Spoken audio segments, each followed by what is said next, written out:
Tonight, a dramatic escalation in the Middle East. Israel launches airstrikes as Hezbollah launches rockets from Lebanon. Good evening. Welcome to ABC News Victoria. I'm Tamara, Oudyn.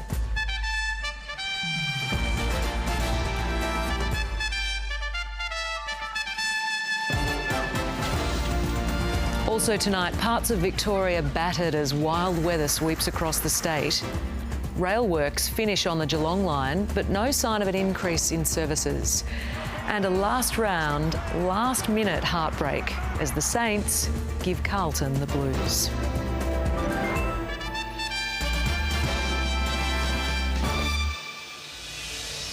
We begin tonight with a major escalation in the conflict between Israel and the Lebanese militant group Hezbollah.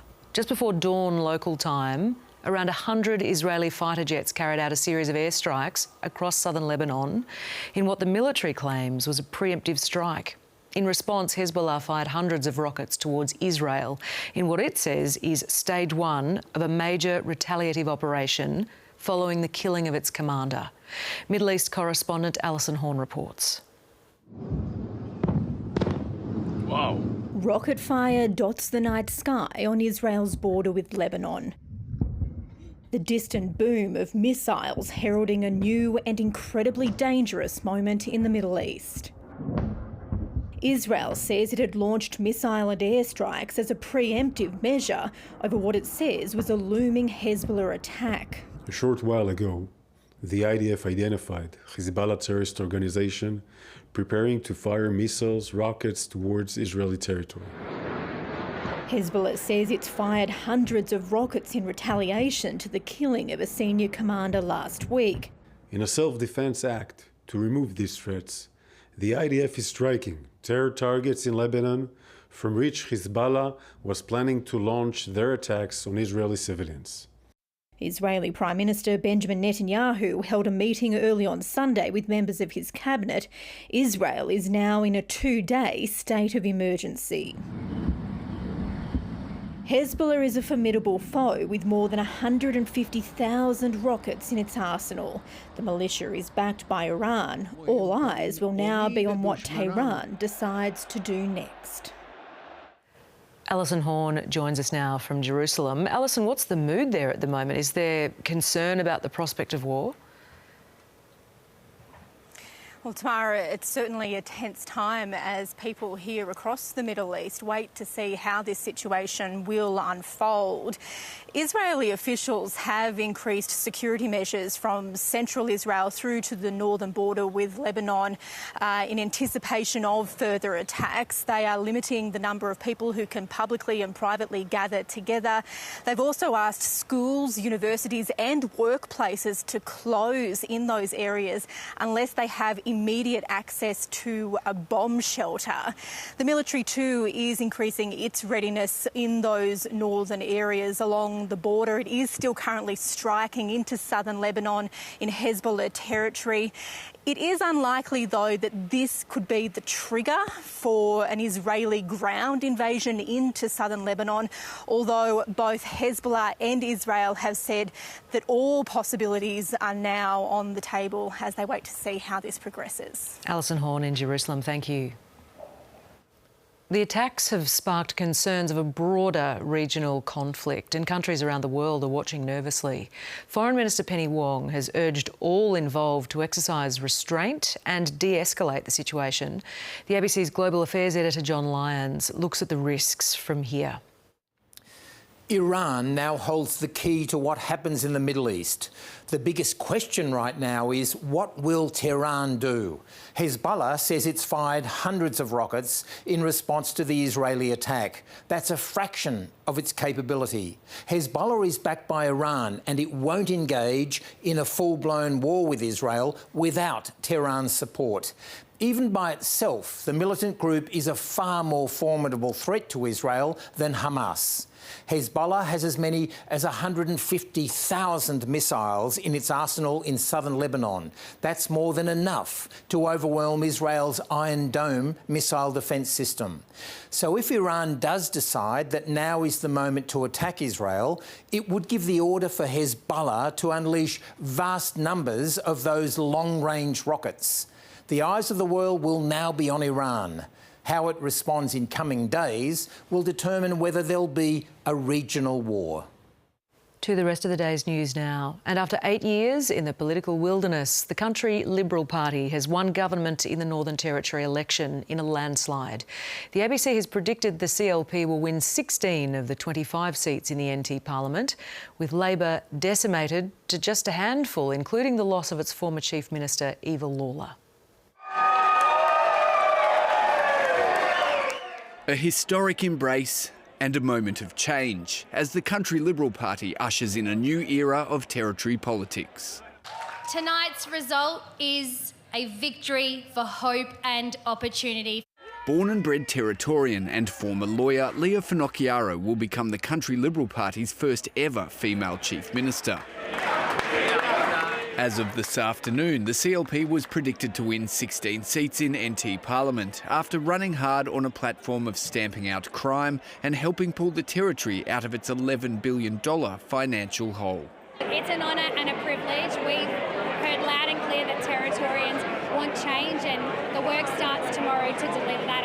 The night saw huge swings against Labor, with the party that ruled for 8 years wiped out, losing key members of its former cabinet, including Chief Minister Eva Lawler, who spoke to party faithful in a sombre concession.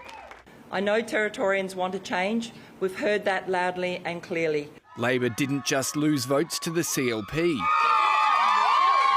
The party punished for its handling of environmental issues, with big swings to independents and the Greens. It shows that when you provide a positive alternative, people will change their vote. Coalition senators sounding the results as a warning for the Albanese government. Now that the Northern Territory is delivered a country Liberal Party government, I think the coalition, we can be quite confident in going toward the next federal election. In terms of what were the key issues in the Northern Territory election, it really is around law and order, very much territory-based issues. A new leader voted in to try and deliver change to fix some of Australia's toughest challenges. Matt Garrick, ABC News, Darwin. Several storm fronts crossing Victoria have made for a dramatic afternoon in some parts of the state, bringing rain, hail and strong winds. Melbourne has copped a drenching in the past hour, and Cyan Valence joins us now. Cyan, how much rain have we had in the city? Well, Tam, we've had around 10 millimetres here in Melbourne today, and most of that has been in the past hour. The city sort of skirted the storm earlier today, but it really hit around 6 p.m, bringing lightning, thunder, rain and strong gusts of wind. It has eased for now, but we're told that it could come back for the next couple of hours. The city wasn't the hardest hit. The alpine regions really copped those wind gusts, with up to 150 kilometres an hour recorded at Mount Buller and 100 kilometres an hour recorded at Melbourne Airport. But it was northwest of the city, around the Bendigo area, that really saw the worst of today's storm, with hail, wind and really ferocious storms throughout the afternoon. Sudden, strong and severe. Wild weather ripped across Victoria this afternoon. The Bendigo area was hardest hit. Vic Emergency issued a flash flood warning as residents copped heavy rain and hailstones up to 5 centimetres wide. To get hail that large, you need a really deep level of convection, basically very large and very powerful thunderstorms, and that is what we've seen going through the west. Across the state, the SES responded to more than 130 reports of damage for building damage, fallen trees and localised flooding. When it's very sunny like that, yes it is, we do get road floods in the area. Geelong got less than 1 millimetre of rain, but large hail. The initial cold front crossed quickly. But the storm surged back, forcing several flights to be delayed in the wake of lightning and heavy wind. Parts of the state copped gusts up to 100 kilometres an hour. The CBD was spared from the worst of the weather, but still copped a drenching. It's expected to ease later tonight. Cyan Valence, ABC News, Melbourne. The state government is celebrating the duplication of a key rail track it says will improve trips for Geelong residents. But regional commuters are frustrated with busy and unreliable train services. Photo ops on the Geelong line. state and federal politicians lining up to mark the duplication of the line south of Geelong, including 8 kilometres of track, level crossings removed and upgrades to stations. This is all about ensuring that we've got the capacity to run additional services. But at the next station over, there wasn't a train in sight. The train's been cancelled, Southern Cross, and now we've got to catch the bus there. It's a little bit annoying. It's very annoying. Very. Leaving some with little choice but to hit the road. Even when it is running, the busy Geelong line is regularly at capacity. Always busy. I remember last time I came back from the footy, it was just absolutely jam-packed. PT is obviously going to be better than driving, but I opt to drive because sometimes it's really unreliable. After facing questions about when extra services will actually happen, the Transport Infrastructure Minister let the Premier take the driver's seat. This upgrade does provide the capacity to run more services, which, as Danny has said, is subject to a future timetabling decision. While one line is set to roll out, another is continuing to cause headaches. There is no clear understanding of how the suburban rail loop is going to be funded other than increasing taxes and for the state Labor government going to the federal government crying out for more money. The SRL East project, connecting Cheltenham to Box Hill, is estimated to cost more than $30 billion. The federal government's already committed $2.2 billion to it, but nothing in this year's budget. The ministers are working together closely on this, working through what the next stages look like. It's not clear from where or when the extra investment might arrive. Kate Ashton, ABC News, Geelong. Police are appealing for public help to find a man who went missing from Melbourne's southeast 10 years ago today in bizarre circumstances. 20-year-old Jake Lyons was last seen at his Scullen Street home in Dandenong on the 25th of August 2014. Police found his car on the 31st of August at Warner Reserve in Springvale. Since then, the trail's gone cold. Today, police supported Jake's family in a desperate plea for anyone with information to come forward. Even the smallest detail or piece of information could be what we need to make a breakthrough in this case. Please come forward and bring our family some peace. We've suffered long enough not knowing where he is, and it's just very difficult. Please come forward.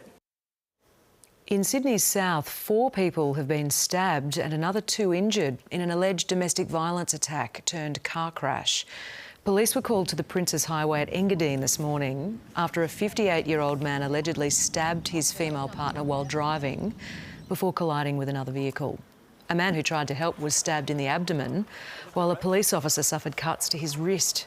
The alleged attacker had self-inflicted knife wounds and ran from the scene before he was tasered and arrested by police.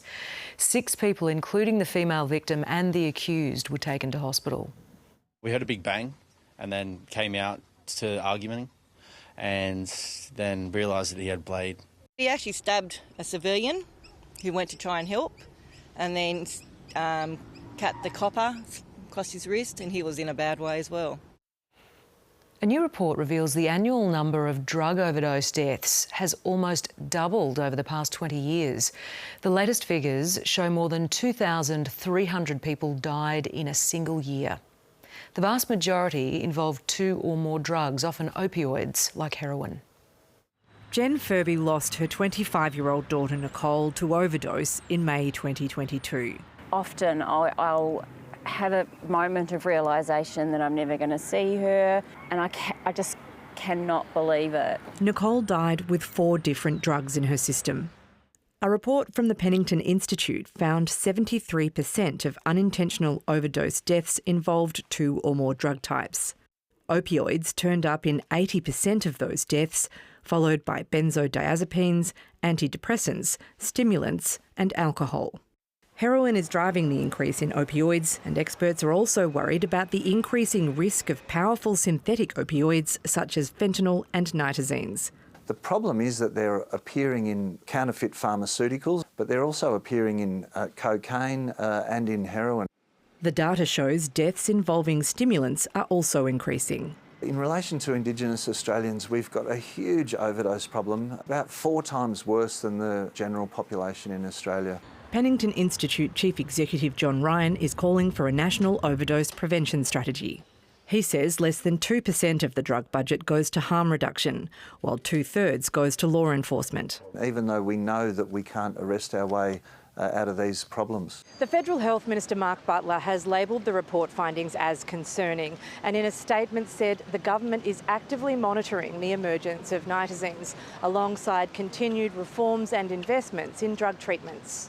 Nicole was Jen's only child. Her grief will be with her forever.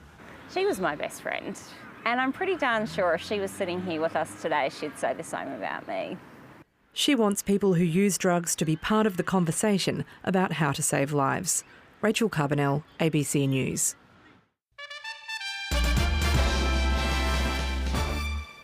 NASA has decided 2 of its astronauts stuck on the International Space Station since June will have to stay there for another 6 months. NASA made the decision because of safety concerns over Boeing's troubled Starliner craft. It's turning what should have been a week-long test flight into an 8-month odyssey. What started as one giant leap towards commercial spaceflight has turned into one small step in getting 2 astronauts safely home.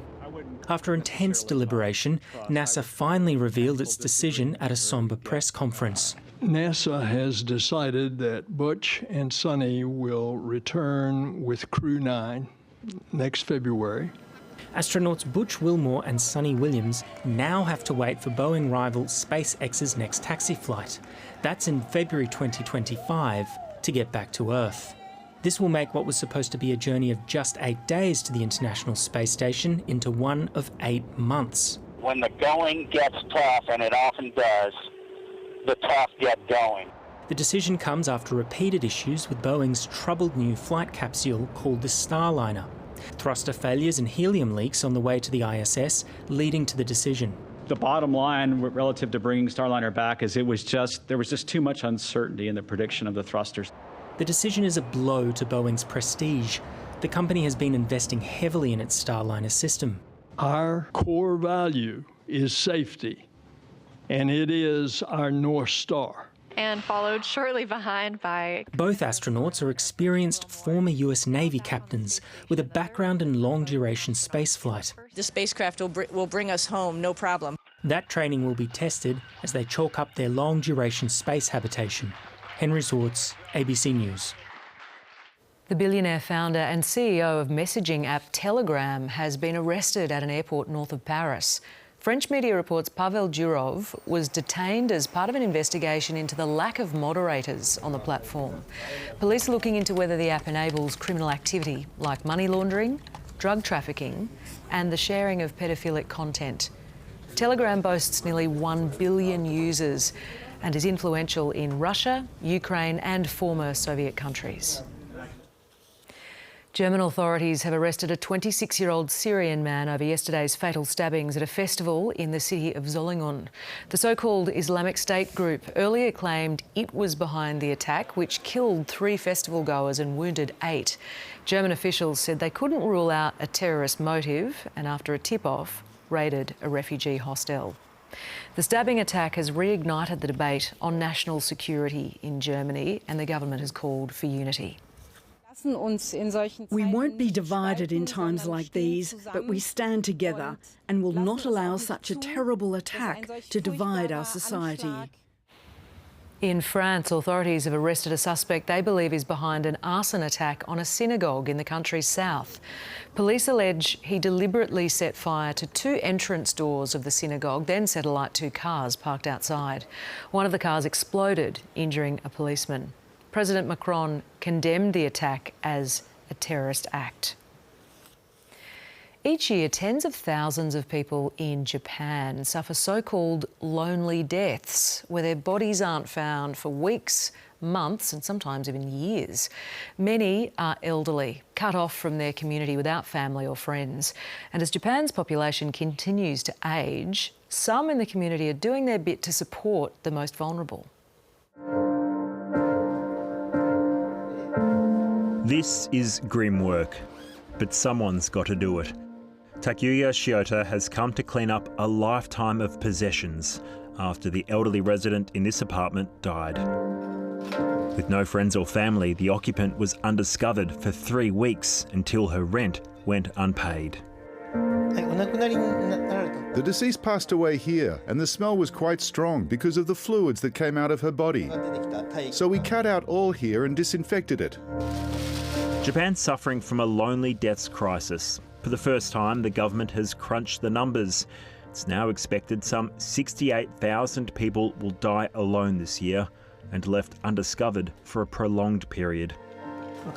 It's increasing considerably. We do roughly more than 100 cases a year. Japan is getting older. Its population shrinking. Once bustling suburbs and villages are emptying and elderly people are left vulnerable. It was 20 years ago when Dr. Osamu Yamanaka opened a clinic in one of Yokohama's poorest suburbs. Back then, 4 people a day were dying at home alone, many undiscovered for long periods. Some were skeletal if no one found them. I was young, and I thought it was unforgivable. Dr. Yamanaka pioneered home care. There aren't many people who are willing to deal with people from the lowest strata of society, but he is willing to come to me. I appreciate it. If I wasn't doing it, there would be an awful lot of lonely deaths. Services like this are now much more common across Japan, but there will always be limitations. Dr. Yamanaka says communities need to fill the gap. If they do not socialise with their neighbours, they will end up with a solitary death. It's very difficult to prevent it.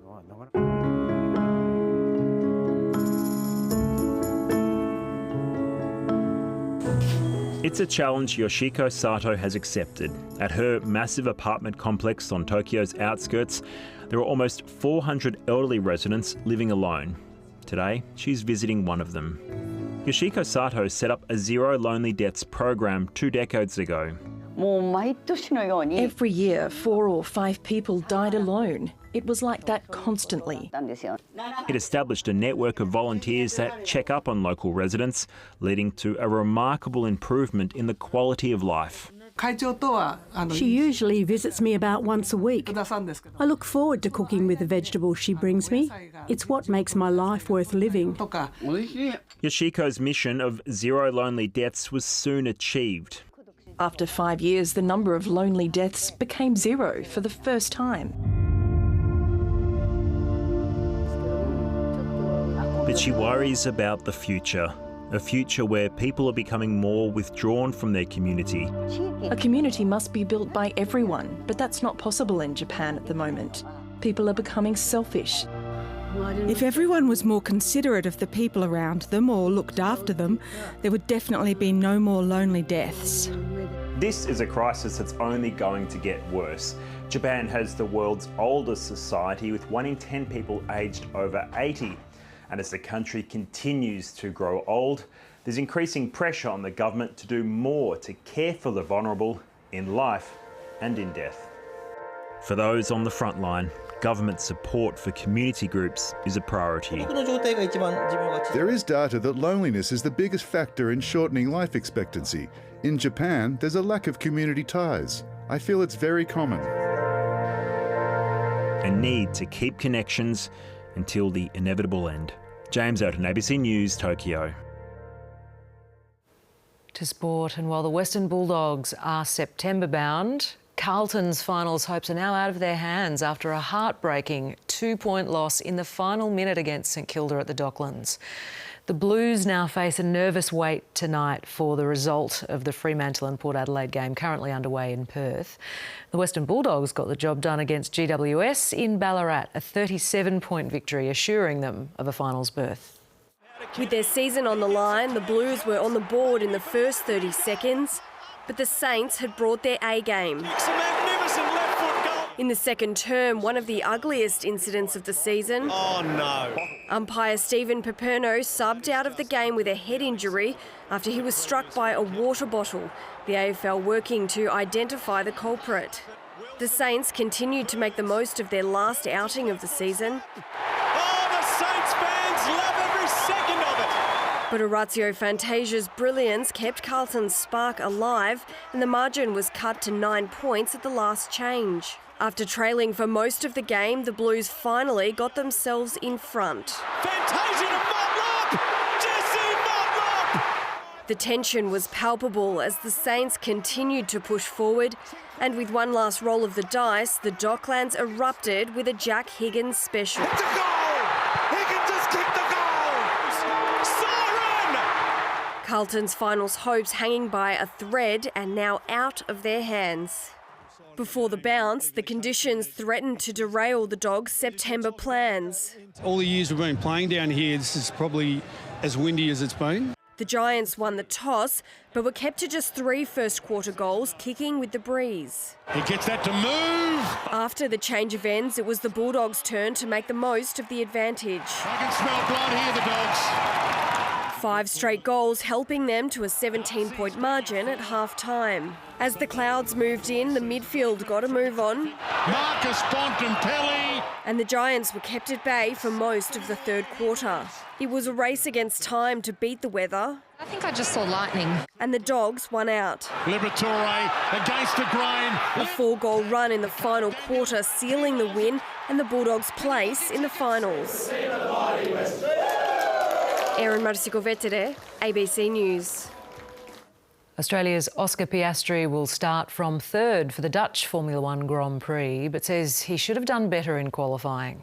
Piastri couldn't match teammate Lando Norris's flying lap, ending up half a second behind the Brit who took pole. Championship leader Max Verstappen starts from second.